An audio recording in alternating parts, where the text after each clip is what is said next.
오늘 우리에게 주시는 하나님의 말씀은 구약성경 전도서 6장 11절과 12절, 7장 1절에서 4절, 13절과 14절의 말씀입니다. 이제 제가 하나님의 말씀을 봉독하겠습니다. 헛된 것을 더하게 하는 많은 일들이 있나니 그것들이 사람에게 무슨 유익이 있으랴. 헛된 생명의 모든 날의 그림자같이 보내는 일평생에 사람에게 무엇이 낙인지 누가 알며 그 후에 해 아래서 무슨 일이 있을 것을 누가 능히 그에게 고하리요. 좋은 이름이 좋은 기름보다 낫고 죽는 날이 출생하는 날보다 나으며 조상집에 가는 것이 잔치집에 가는 것보다 나으니 모든 사람의 끝이 이와 같이 됨이라. 산자는 이것을 그 마음에 둘지어다. 슬픔이 웃음보다 나음은 얼굴에 근심하는 것이 마음에 유익하기 때문이라. 지혜자의 마음은 초상집에 있으되 우매한 자의 마음은 혼인집에 있느니라. 하나님께서 행하시는 일을 보라. 하나님께서 굽게 하시는 것을 누가 능히 곱게 하겠느냐. 형통한 날에 기뻐하고 공고한 날에 되돌아보아라. 이 두 가지를 하나님이 병행하게 하사 사람이 그의 장래 일을 능히 헤아려 알지 못하게 하셨느니라. 아멘.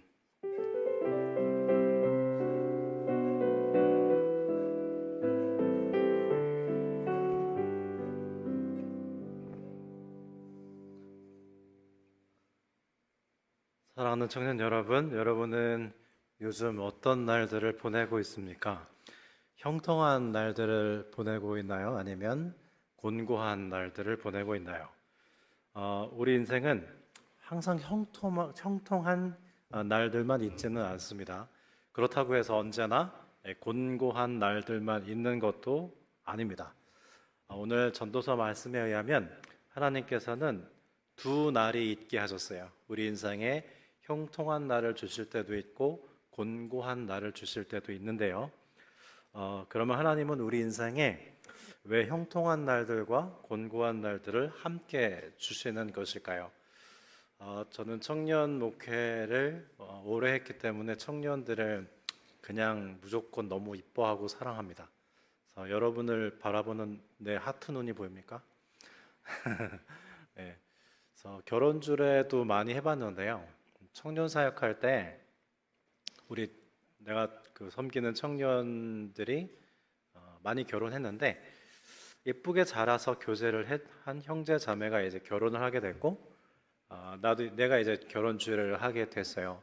근데 결혼식을 일주일 앞둔 시점에 그 형제의 어머니가 갑자기 돌아가셨습니다. 그러니까 일주일 상간을 두고 곤고한 날을 먼저 맞이했고 그 다음에 기쁜 날을 맞이하게 됐어요. 그 청년들의 부모님들, 집안 어른분들이 어머니가 갑자기 돌아가셨지만 일주일 후에 예정되어 있는 결혼식을 취소하지 않았습니다. 기쁨으로 슬픔을 이겨라, 그런 뜻으로. 저도 거기에 동의했고 어머님의 장례식도 내가 인도를 했고 두 사람의 결혼 주례도 내가 인도를 했습니다. 참 신비로웠어요. 되게 전에 알지 못했던 더 큰 하나님을 만났습니다. 신랑 신부도 저도. 여러분, 우리 인생에 그런 날이 있습니다. 형통한 날과 곤고한 날과 형통한 날이 있어요. 근데 그 간격이 좁을 때도 있고 넓을 때도 있습니다.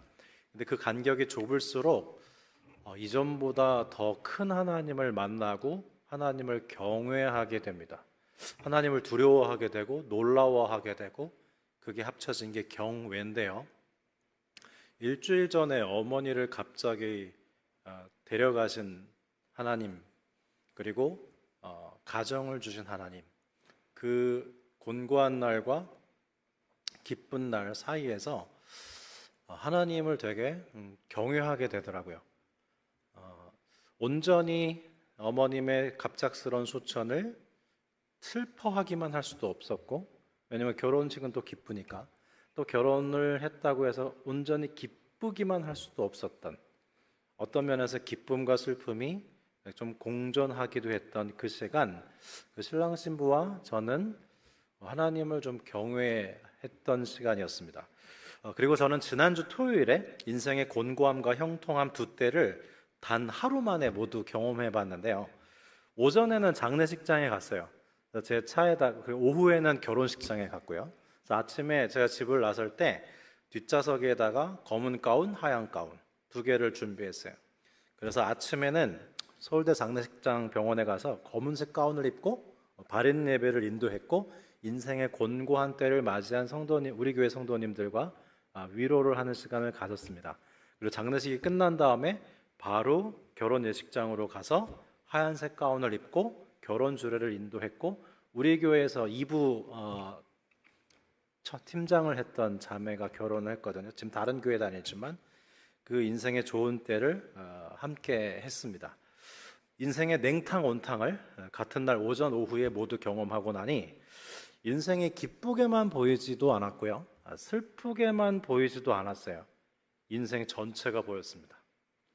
또한 장례식장에서는 슬퍼하는 사람들을 봤고 결혼 예식장에서는 기뻐하는 사람들을 봤지만 신비롭게도 그 모든 사람들 위에 계신 하나님을 바라보게 됐어요. 저는 분명 초상집과 잔치집 두 곳을 다녀왔지만 제 마음이 가까워진 곳은 초상집도 잔치집도 아니었고 하나님 나라, 하나님의 통치가 더 가깝게 느껴졌습니다. 여러분, 이것은 비단 저의 경험뿐만이 아니라 앞으로 이미 여러분이 경험했거나 앞으로 경험하게 될 일입니다. 거기서 우리는 하나님을 바라봐야 돼요. 이전에 알지 못했던 더 큰 하나님을 만나게 될 겁니다. 거기서 우리의 신앙이 확장되고 우리의 영적 세계관도 굉장히 넓어지는 거죠. 오늘 본문 전도서 7장 14절입니다. 형통한 날에는 기뻐하고 곤고한 날에는 되돌아보아라. 이 두 가지를 하나님이 병행하게 하사 사람이 그의 장래일을 능히 헤아려 알지 못하게 하셨느니라 그랬어요. 코헬렛이 뭔지 알죠? 전도서를 히브리어 하면 코헬렛이고, 코헬렛은 설교자, 선생이라는 뜻, 여러 사람을 불러 모은 사람이라는 뜻입니다. 이 코헬렛은 하나님께서 우리에게 형통한 날도 주시고 곤고한 날도 주신 이유는 장래일을 헤아려 알지 못하게 하려 하심이라고 말씀하는데요. 여러분, 장래일을 헤아려 능히 알 수 있는 분이 누구죠? 하나님밖에 안 계십니다. 그러니까 우리로 하여금 때론 형통한 날과 곤고한 날을 살면서 장래일을 헤아리지 못하게 하셨다는 말씀은 무슨 뜻이냐면 우리가 하나님이 아니라 인간이라는 걸 알게 하셨다는 뜻입니다. 하나님이 하나님 되심을 알고 나의 사람됨을 알 때 우리는 하나님을 놀라워하고 두려워하게 되는데, 그게 바로 하나님을 경외하는 것입니다. 인간으로서 하나님을 가장 올바르게 대하는 자세가 경외입니다. 전도서는 전체 12장으로 되어 있는데요, 총 222개의 구절로 구성되어 있어요. 오늘 전도서 6장 9절까지가 딱 절반, 111개의 구절이고요, 6장 10절은 112번째 구절로 전도서의 정중앙입니다. 오늘 읽은 본문이 전도서의 한 목판이에요. 코헬렛은 전도서의 전반부에서는 헛되다는 말을 굉장히 많이 반복해요. 그러면서 우리를 헛되지 않은 길로 인도하고요, 이제 후반부에서는 무슨 말이 제일 많이 반복되냐면 우린 알지 못한다, 여러 가지 용어로 알지 못한다라는 말을 반복합니다. 우리가 알 수 없을 때 어떻게 하는지 알아요? 하나님께 나아갈 수밖에 없어요. 왜? 하나님만 아시니까. 우리는 인생의 비밀을 알 수 없을 때 가만히 있을 수 없죠. 궁금하니까 하나님께 더 자꾸 나아가게 되는 거예요. 그래서 코헬렛은 전도서 후반에 알지 못한다, 우리는 알지 못한다로 점점 우리가 하나님께 나아가게 하고 그 결과 하나님을 경외하도록 이끌어줍니다. 이 코헬렛은 참 가을에 읽기 좋은 성경이에요. 하나님께서 우리로 하여금 어떻게 장래일을 알지 못하게 하신다고요? 형통한 날과 곤고한 날을 병행하게 하심으로. 그래서 여러분, 우리는 형통한 날도 살 수 있어야 되고요, 곤고한 날도 살 수 있어야 돼요. 그러면 여러분, 형통한 날은 어떻게 살면 될까요? 그냥 룰루랄라 지내면 될까요? 아니에요. 형통한 날도 잘 지내는 법이 있습니다. 오늘 본문 7장 14절에는 형통한 날에는 기뻐하라라고 간단히 말씀하고 있는데요. 하나님께서 우리 삶 가운데 기쁨을 주실 때 여러분 어떻게 하십니까? 그냥 막 좋아하시나요? 하나님이 우리 삶 가운데 형통함을 주시고 기쁨을 주실 때는 그 시간에 집중해야 돼요. 온전히 받아 누려야 됩니다. 이건 우리의 기도 생활에도 그대로 적용할 수 있는데요. 여러분, 기도가 언제나 잘 되진 않잖아요. 기도하다 보면 어느 순간 막 기도가 잘 될 때가 있어요. 하나님의 음성이 막 들리기도 하고 하나님의 친밀한 임재가 너무 잘 느껴지는 순간이 간혹 있죠. 그럴 때는 거기에 빨대를 꽂고 집중적으로 그 달콤한 하나님의 임재를 빨아먹듯이 거기에 집중해야 돼요. 하나님이 나한테 기쁨을 주실 때는 하나님 앞에 충분히 머무르면서 그 주시는 은혜를 만끽해야 됩니다. 그래서 여러분, 만약에 30분 기도하고 일어나기로 했는데 29분에 막 하나님의 은혜가 쏟아져. 그러면 30분 됐다고 그쳐요? 그럼 절대 안 돼요. 하나님의 은혜가 쏟아진다. 그 앞에서 충분히 머물러서 그 시간을 만끽해야 돼요. 그 시간을 가져야 돼요. 마치 우리가 뷔페 식당에 가서 여러 가지 음식을 먹다가 맛있는 음식을 발견하면 그 음식을 더 많이 갖다 먹듯이 기도 중에 좋은 순간이 오면 기도를 빨리 끝내버리지 말고 그 순간에 오래오래 머물러 누리고 만끽할 것. 마찬가지로 우리 인생에 형통한 날이 오고 기쁨이 올 때는 한눈 팔거나 다른 일로 방해받지 않도록 하면서 하나님께서 주시는 기쁨에 푹 잠겨야 돼요. 그때 우리 영혼은 어떻게 되냐면 그동안 누적됐던 영적인 피로를 풀게 되고 충전하게 됩니다. 청년 시절에 비가 많이 오는 어떤 장마철에 저희 어머니랑 5살 난 조카랑 셋이서 차를 타고 집으로 가고 있었는데 평소에 1시간 걸리던 길을 3시간이나 걸려서 갔어요. 여기저기 도로가 침수돼서. 근데 우리 어머님이 지혜를 발휘하셔서 잠깐 저기 제과점 앞에 차를 좀 세워라 하셨어요. 차를 세웠더니 제과점에 들어가시더니 맛있는 과자하고 빵 이런 걸 사오셨어요. 그리고 저도 주시고 조카 아이를 먹였습니다. 그랬더니 그 5살짜리 꼬마아이가 맛있는 과자와 빵을 먹더니 다시 먼 길을 갈 힘을 내는 거예요. 또 이제 가보자 그러는 거예요. 마찬가지로 우리 신앙의 여정 가운데 하나님께서 형통함과 기쁨을 주실 때는 다시금 우리가 긴 신앙의 여정을 갈 수 있는 힘을 얻게 되는 겁니다. 그래서 하나님이 형통함과 기쁨을 주시면 여러분 온전히 받아 누려야 돼요. 두 번째로 인생에서 형통할 때는 다음에 다가올 곤고한 시기를 대비하는 시간으로 보내야 합니다. 여러분, 오늘 코헬렛은 인생을 2가지 때로 우리한테 보여주고 있어요. 형통한 때와 곤고한 때가 있대요. 그러면 우리가 형통한 때가 오면 어떻게 해야 돼요? 곤고한 때가 오는 걸 대비해야 합니다. 요셉이 7년 풍년이 왔을 때 어떻게 했죠? 그 흥청망청 곡식을 다 낭비해버리지 않았습니다. 창고를 짓고 곡식을 저장해서 흉년이 올 때를 대비했죠. 마찬가지로 우리 인생에 형통한 때가 온다면 우리는 곤고한 시기를 대비하면서 보낼 수 있어야 합니다. 만일 대비하지 않으면 어떻게 될까요? 곤고한 날이 왔을 때 우리는 낭패를 경험하게 되겠죠. 따라서 인생의 형통한 시기는 그냥 보내면 안 되고 곤고한 때를 대비해야 합니다. 마지막 3번째로 우리는 인생에서 형통한 시기가 언제까지나 계속되지 않는다는 걸 기억하고 이 시간을 교만하지 않고 겸손하게 보낼 수 있어야 돼요. 정리하면 하나님께서 우리 인생의 때때로 형통함과 기쁨을 주실 때는 장차 다가올 미래의 곤고한 때를 대비하고 미리 충전하고 겸손하게 보내야 되는 겁니다. 그게 기쁜 때를, 형통한 때를 보내는 방법이에요. 그러면 곤고한 날이 오면 우리는 어떻게 살아야 될까요? 오늘 코헬렛은 곤고한 날은 되돌아보라고 말씀하는데 그 방법론으로 잔칫집보다는 초상집에 가볼 걸 권면하고 있죠. 2절입니다. 초상집에 가는 것이 잔칫집에 가는 것보다 나으니 모든 사람의 끝이 이와 같이 됨이니라. 산자는 이것을 그의 마음에 들지어다 그랬어요. 그러면 코헬렛은 왜 초상집에 가는 것이 잔칫집에 가는 것보다 낫다고 권면할까요? 저는 장례를 집례할 때 1시간 정도 일찍 갑니다. 일찍 가서 유가족들을 만나요. 그래서 고인께서 어떻게 살아오셨는지 고인의 삶을 1시간 정도 듣는 시간을 갖곤 하는데요. 여러분 장례식을 한번 가보면 고인이 어떻게 살아왔는지 그의 전체 생애가 다 드러납니다. 감춰지지 않아요. 한 번은 장례를 인도하는데 자녀들이 이렇게 나란히 있는데 한 사람이 너무 닮지 않았어요. 이상하다 그랬는데 알고 보니까 이 고인께서 부모가 없는 아이를 거두어서 자기 자식처럼 키운 거였습니다. 아무도 몰랐어요. 근데 그거를 남몰래 훌륭한 일을 하셨다는 것이 마지막에 모두에게 알려지게 됐습니다. 그리고 저는 누가 고인께 가장 많이 사랑을 받고 또 고인을 많이 사랑했는지 장례식 가면 이렇게 티가 나요. 제일 많이 우는 사람이 있죠.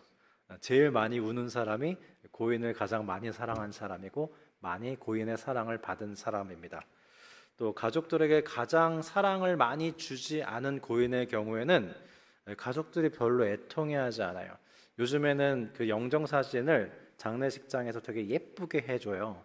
그래서 본래 인상보다 더 좋고 따뜻하게 영정사진을 가지고 나왔더니 유가족들이 하는 말이 우리 어머니가 이렇게 따스한 표정은 안 했었어요. 이거 조금 더 삭막하거든요. 이렇게 막 본 모습을 막 얘기합니다.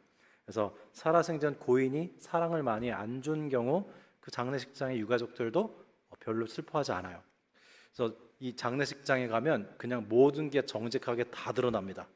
이처럼 초상집에 가면 고인의 인생 전체를 보여주면서 어떻게 되냐면 내 인생을 돌아보게 돼요. 나는 마지막에 어떤 모습으로 죽게 될까? 그리고 남은 인생을 더욱 의미 있게 살도록 결단해 주기 때문에 초상집에 가는 것이 잔치집에 가는 것보다 훨씬 유익하다고 말씀하고 있는 겁니다. 반면 잔치집은요, 잔치집도 나름 좋습니다. 재밌고 밝고 유쾌해요. 그런데 잔치집은 지금 현재 즐거운 모습만 보여주지 인생 전체를 보여주지 않습니다. 그리고 마지막을 망각하게 해요. 그래야 잔치집이 되겠죠. 그래서 코엘렛은 초상집에 가는 것이 잔치집에 가는 것보다 낫다고 말씀하는데, 지금 일청은 친구 할머니 할아버지가 돌아가실 겁니다. 아직 부모님이 돌아가실 나이가 아니죠. 이청과 삼청도 마찬가지 아닐까요? 근데 여러분 장례식장에 갈 기회가 있다면 꼭 가보길 바랍니다. 갑자기 좀 부모님이 일찍 돌아가시는 친구가 있다면 우리 남자 형제들 같은 경우는 운구위원으로 좀 도움을 부탁받을 수 있어요. 운구가 뭐냐면 관을 드는 사람 역할을 필요로 할 때가 있어요. 그럴 때 거절하지 말고 꼭 한번 가보십시오. 유진 피터슨이라는 지금은 소천하셨지만 미국의 영성신학자가 있는데, 이분이 그런 말을 했어요. 좋은 목사는 어떤 목사냐면 성도들의 죽음을 준비시켜주는 목사다 그랬습니다. 그래서 지금 높은뜻 정의교회는 성도님들의 죽음을 매년 가을에 준비시켜 드리고 있어요. 여러분 보셨는지 모르지만 우리 홈페이지에 영성란에 들어가면 까르페 디엠이 있어요. 우리는 매년 가을마다 죽음 학교를 개설합니다. 4주 과정으로. 사랑하는 가족이 소천했을 때 어떻게 애도해야 되는지 사람들이 몰라요. 여러분, 사랑하는 사람이 갑자기 죽었을 때 어떻게 슬퍼해야 되는지 압니까? 모릅니다, 사람들은. 그 애도를 가르쳐 드리고요. 죽음을 어떻게 준비해야 되는지 몰라요. 죽음을 어떻게 대해야 되는지도 알려드리고, 죽음 이후에 어떻게 되는지 부활에 대해서 알려드리며, 그렇게 강의를 4주 정도 개설하고 계속 홈페이지에 축적돼 있으니까 한번 들어가서 보십시오. 청년의 때 여러분이 죽음을 공부한다면 여러분의 청년기는 완전히 달라질 겁니다. 그래서 청년부에 이번에 샘물 호스피스 아울리치 과정을 개설을 했고 우리 이청에 다녀왔어요. 굉장히 좋은 경험을 한 걸로 알고 있습니다. 관 속에 들어가 있는 내 모습을 거울에 비춰서 보여줘요. 끔찍합니까? 근데 결국 그렇게 될 거잖아요. 그런 나를 보고 왔을 때 나는 삶의 태도가 달라질 수밖에 없겠죠. 말기암 하늘을 돌보는 우리나라에서 가장 큰 호스피스 기관이 샘물 호스피스인데 저기 어디였죠? 갑자기 생각이 안 난다. 용인에 있습니다. 그리고 이제 또 과일 가지고 추수감사주일에 다시 방문을 할 거예요. 이곳을 설립하시고 원목으로 계시는 원주희 목사님이라는 분이 계신데, 이분은 유서를 써서 몸에 지니고 다니십니다. 근데 철로 만든 명함에 접어서 넣으시고 비닐로 꽁꽁 싸서 안주머니에 넣고 다니세요. 왜 그렇게 하시냐고 여쭤봤더니 갑자기 교통사고가 나서 불이 나서 내가 불타 죽더라도 이 쇠 안에 있는 유서는 보호할 수 있다는 거예요. 물에 빠져 죽을까 봐 비닐에 또 싼다는 겁니다. 그렇게 철두철미하게 주도면밀하게 유서를 가지고 다니는 걸 봤습니다.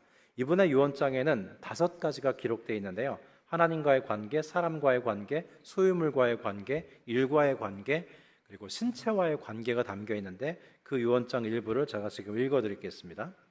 원주희 목사님의 유언장이에요. 늘 가지고 다니는 유언장. 저의 천국 환송 예배 때 이 글을 읽어주면 고맙겠습니다. 제가 이 땅을 떠나는 것은 하나님의 품에 들어가 안식하기 위함이니 너무 안타까워하거나 즐거워하지 마십시오. 슬퍼하지 마십시오. 이 세상 고생을 다 끝내고 평안히 쉬고 있는 저를 생각하며 기뻐해 주십시오. 첫째, 하나님께 대하여 죄와 사망의 그늘에서 방황하던 죄인을 친히 찾아와 만나주시고 생명의 은혜를 풍성히 맛보며 살다가 저의 영원한 고향인 천국으로 당당히 들어갈 수 있게 하신 주님, 그 주님의 얼굴을 직접 볼 것을 생각하니 기쁨으로 벅찹니다.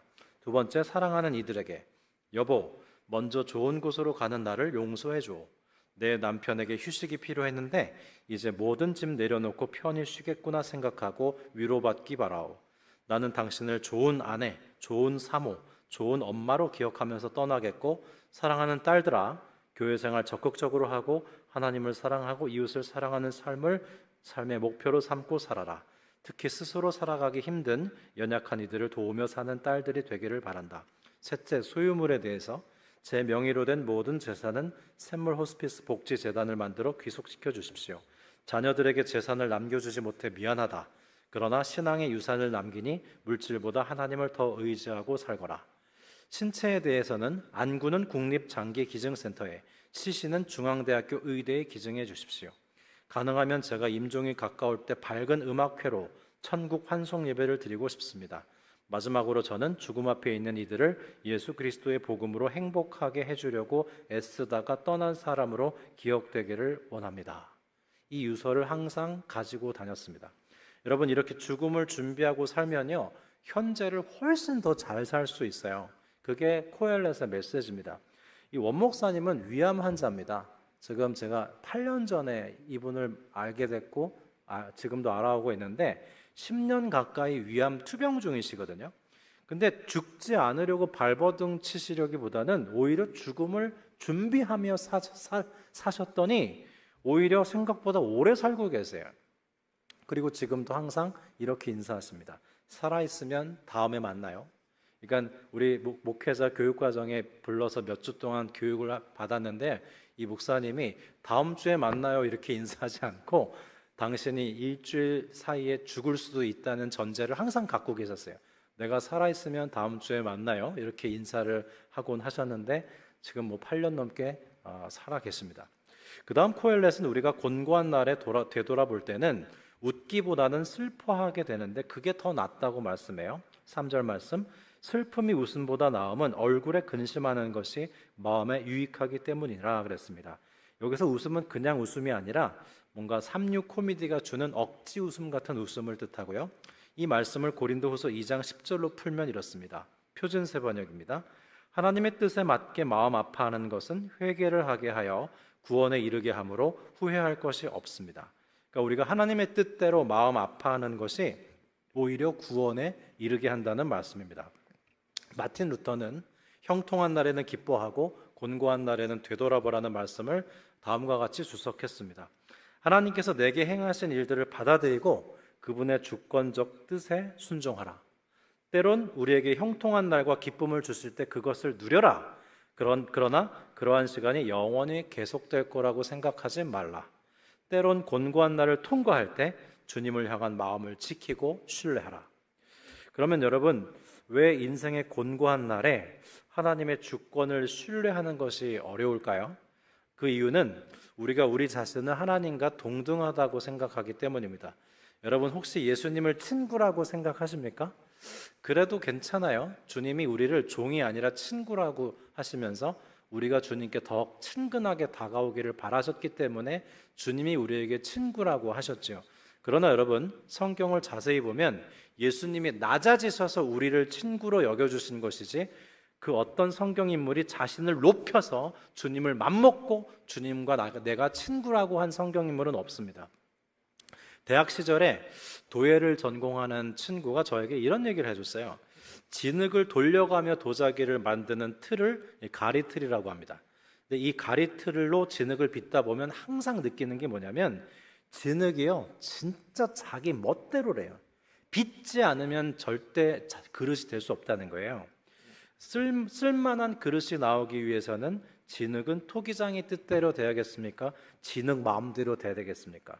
당연히 토기장의 뜻대로 돼야겠죠. 마찬가지로 하나님께서 토기장이시고 우리가 진흙이기 때문에 우리가 하나님 앞에 마땅히 취해야 할 자세는 수용성이에요. 받아들이는 거예요. 내가 친구랍시면서 내 뜻을 주장해서는 안 돼요. 주장할 수도 있겠죠. 결국엔 결론적으로 받아들여야 될 자세는 주님의 뜻을 내가 수용해야 되는 겁니다. 여러분, 예수님께서 생애 마지막 일주일 동안 하신 일이 뭔지 아십니까? 성부 하나님의 뜻이 예수님께 이루어지도록 수용한 것입니다. 헨리 나우엔이 이렇게 논평했어요. 예수님께서는 예수님의 마지막 일주일 동안 가장 많은 일을 하셨다. 그것은 하나님의 뜻이 예수님 자신에게 이루어지도록 허용한 것이다. 수용한 것이다 그랬어요. 여러분, 인생이 비교적 순탄했던 사람들은요 모든 것을 하나님께 맡기는 것을 힘들어합니다. 왜냐하면 내 인생 내가 내 마음대로 해왔으니까요. 반면 인생이 험난했던 사람들은 기꺼이 내 인생을 하나님께 맡기기 쉽습니다. 왜냐하면 지금까지 내 인생 내 마음대로 안 됐거든요. 자, 누가 더 지혜로운 것 같습니까? 코엘렛의 지혜는 형통한 날과 곤고한 날을 번갈아 가며 살면서 하나님의 크심을 알고 나의 작음을 아는 중에 하나님께서 당신의 뜻을 나 자신에게 행하시도록 허용하고 수용해드리는 것이 바로 코헬렛의 지혜입니다. 10절에 보면 사람이 무엇인지도 이미 안바되었나니 자기보다 강한 자와는 능히 다툴 수 없느니라 그랬어요.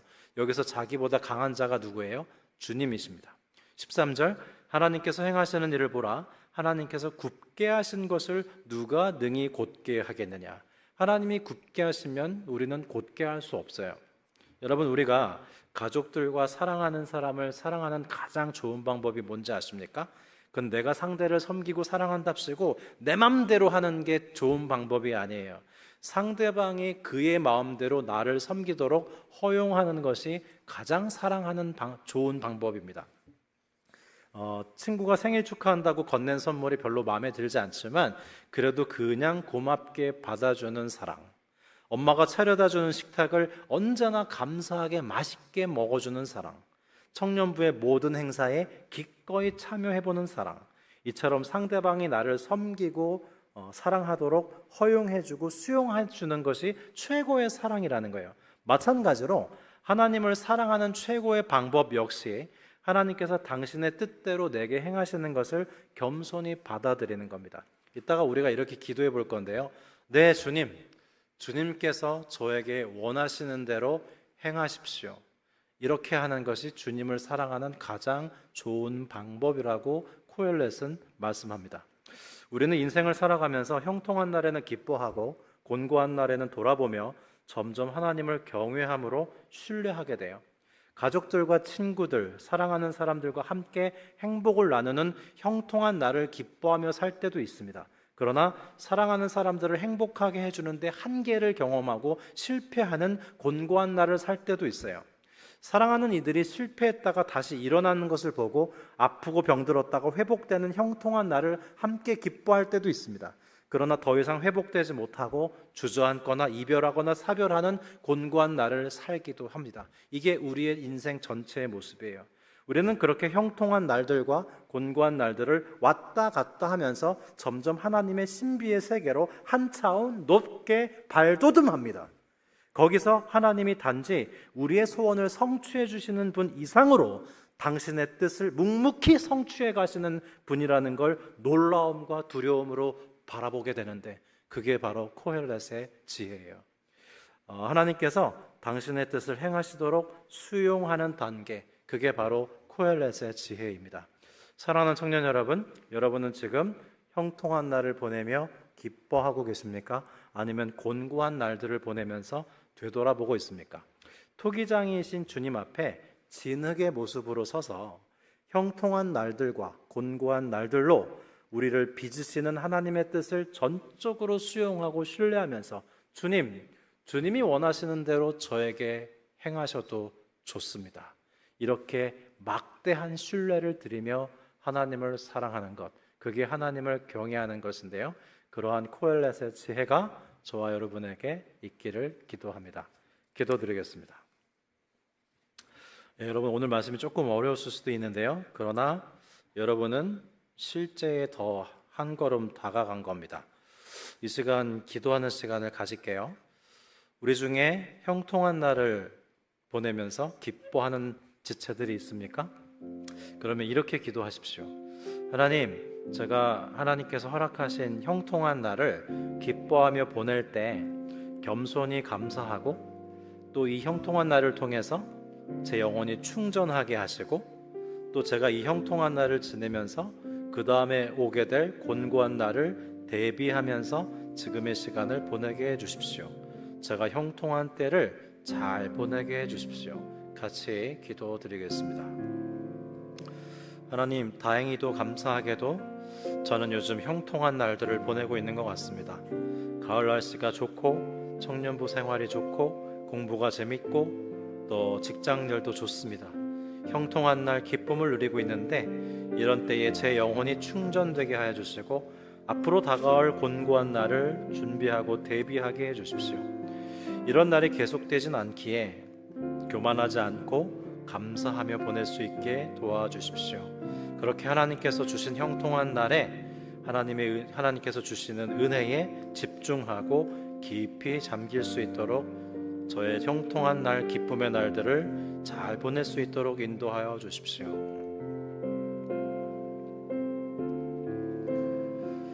계속해서 기도드리겠습니다. 우리 가운데 혹시 곤고한 날을 보내고 있는 분들 있나요? 곤고한 날을 잘 보낼 수 있도록 기도했으면 좋겠습니다. 하나님, 요즘 제가 힘든데요, 곤고한데요, 낙심하지 않게 해주십시오. 하나님의 뜻대로 마음 아파하는 가운데 구원에 이르게 해주십시오. 이 곤고한 날을 지나면서 하나님을 더 놀라워하게 하시고 하나님을 경외하게 해주십시오. 같이 기도하겠습니다. 하나님 아버지, 지금 힘든 시간을 지내고 있는 우리 지체들, 단지 힘들고 어려운 시간이 아니라 더 큰 하나님을 만나고 하나님을 놀라워하고 두려워하고 하나님을 경외하게 되기를 원합니다.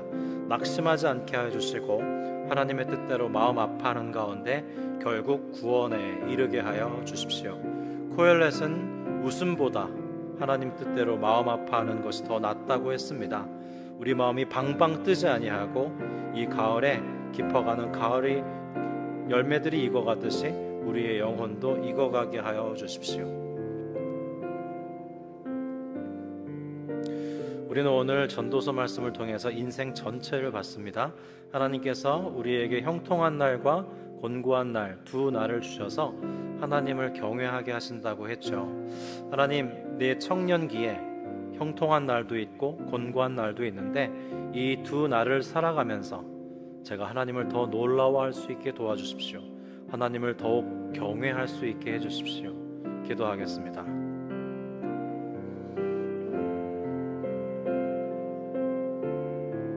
하나님, 청년의 때에 형통한 날도 살 줄 알게 하여 주시고 곤고한 날도 살게 하여 주시고 이 두 날을 지내는 가운데 우리의 영혼이 성숙하고 하나님을 경외하게 하여 주십시오. 그 결과 우리의 삶이 한 차원 높아지고 영적으로 발돋움할 수 있도록 인도하여 주십시오.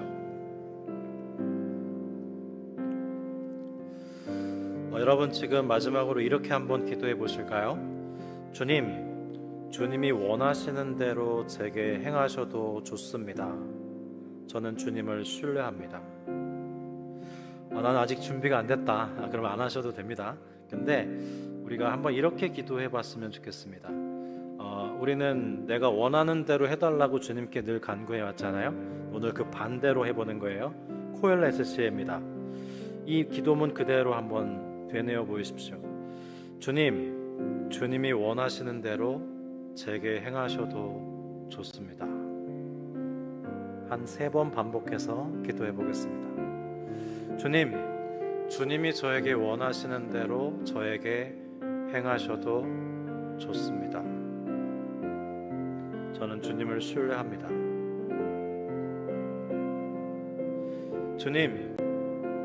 주님이 원하시는 대로 제게 행하셔도 좋습니다.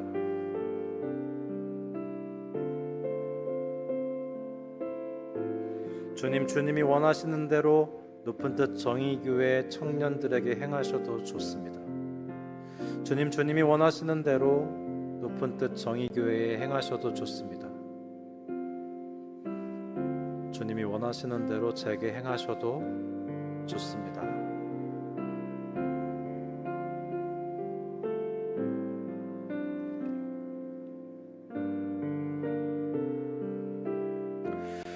하나님 아버지, 우리 인생에 형통한 날을 주셔서 기뻐하게 하시고 곤고한 날도 주셔서 돌아보게 하시니 감사합니다.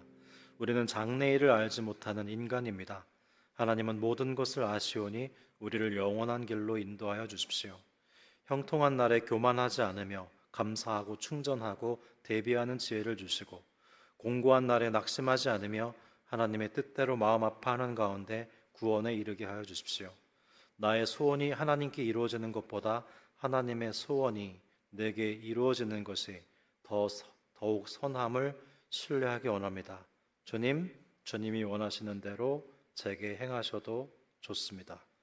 오늘도 토기장이신 아버지 하나님의 손에 아름답게 빚어지는 진흙이기를 원하오며 예수 그리스도 이름으로 감사하며 기도드립니다. 아멘. 다 함께 일어나셔서 파송의 찬양 드리겠습니다.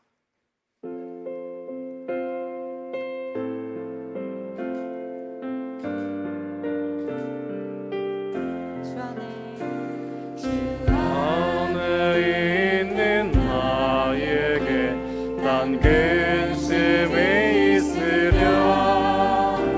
십자가 밑에 나가 내 짐을 풀었네. 주님을 찬송하면서 할렐루야 할렐루야. 내 앞길 멀고 어려도 나 주님만 따라가리.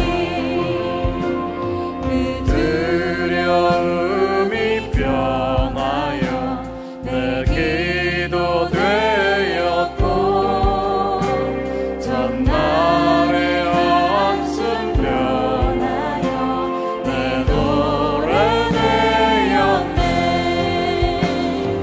주님을 찬송하면서 할렐루야 할렐루야.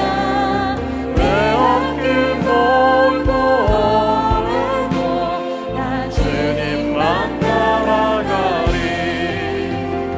내 주와 맺은 언약은 영불변하시니,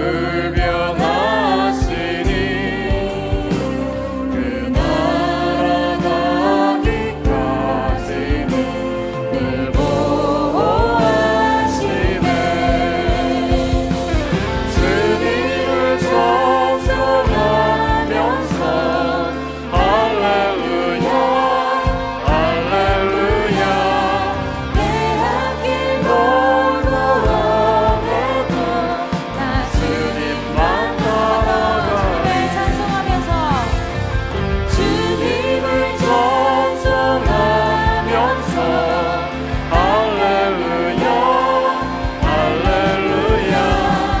내 앞길 멀고 어려도 나 주님만 따라가리.